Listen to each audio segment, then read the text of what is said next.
Au numéro 30, ici, on nous dit qu'avant la réflexion d'une écluse, les analyses effectuées sont menées.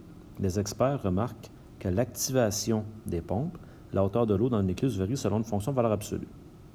Lorsque l'écluse est remplie au maximum, donc on comprend qu'on est en train de remplir l'écluse, le niveau de l'eau est à 10,5 mètres, puis un cycle complet de remplissage et de vidage dure 15 minutes. J'ai essayé de représenter ce qui se passait ici. Donc, on voit qu'on a notre maximum à 10,5. Le cycle de remplissage complet dure 15 minutes. Et là, avec ceci, je vous ai mis une petite ligne en verte parce qu'on est capable de déduire des choses.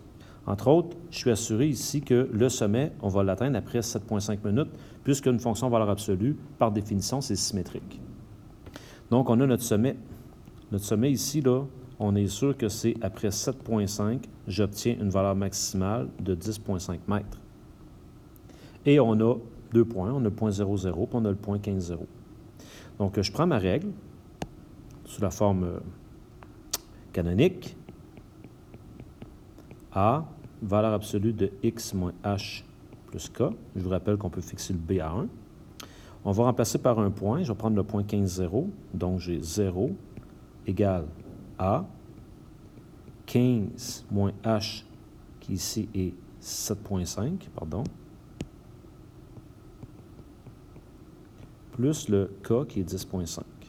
Donc, en effectuant là, mes opérations inverses, je vais avoir moins 10,5 égale A fois la valeur absolue de, quand je fais 15 moins 7,5, c'est ce qui me donne 7,5. Et donc, moins 10,5 égale A fois 7,5. Et là, je vais aller diviser par 7,5 de chaque côté.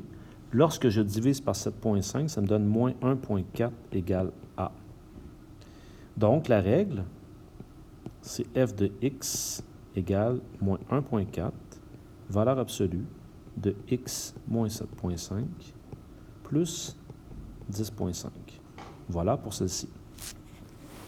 En B, on me pose une autre question. On me dit, après la réfection de l'écluse, le niveau maximal de l'eau peut atteindre 11,9 mètres. Donc, elle atteint plus haut. Si les mêmes pompes sont toujours utilisées, c'est-à-dire les mêmes pompes, là, l'information qu'on me donne ici, ça veut dire que le taux de variation, là, c'est la quantité d'eau par minute que la pompe peut sortir ou rentrer. Donc ça va rester le même. Donc mon A va demeurer le même. C'est ça que ça veut dire, c'est ici. Quelle sera la durée d'un cycle complet? Alors, on peut aller inscrire quelques informations pour nous aider à comprendre. Je vais venir le faire ici. Dans mon problème, je sais que mon K est maintenant rendu à 11,9. Je sais que mon A, lui, il vaut toujours moins 1,4. Et on cherche à connaître la valeur de H pour un cycle complet. Mais il y a un point que je connais, c'est toujours mon point 0,0, ça part de là. Donc, quand je remplace ceci dans ma règle, je vais la réécrire, la règle, là. F de x égale, j'ai moins 1,4, x moins h qu'on ne connaît pas, plus k, qui est maintenant 11,9. Donc, si je remplace par mon point 0,0, qui est un point dont je suis certain qu'il appartient à la fonction, je vais me retrouver avec, en réduisant, ça ici, ça me fait moins 11,9 égale moins 1,4 fois h. Mon h va devenir positif en raison de la valeur absolue. Je vais diviser par moins 1,4. Quand je divise par moins 1,4, ça me donne 8,5 égale h. Alors là, maintenant, je réfléchis un petit peu. Si mon h est à 8,5 minutes et que je suis en plein milieu, ça veut dire que si je fais x2, j'arrive à 17 minutes pour faire un cycle complet.